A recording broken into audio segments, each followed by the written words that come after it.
The aim of education should be to teach us rather how to think than what to think, rather to improve our mind as to enable us to think for ourselves, than to load the memory with thoughts of other men.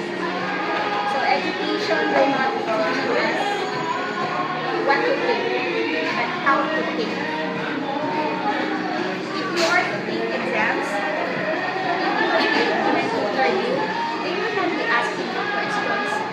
Who killed Magellan? No, they won't. They won't.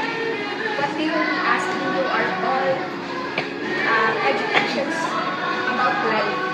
How are you doing to deal with things? So education should not be all about books. Education should be all about the objective goals. But rather, it should be an education of life on how to live. Then, you need to know your purpose. PM na ako ah. I think that's the Tanan batang kanang video. Before you will graduate, you should think, what will I be?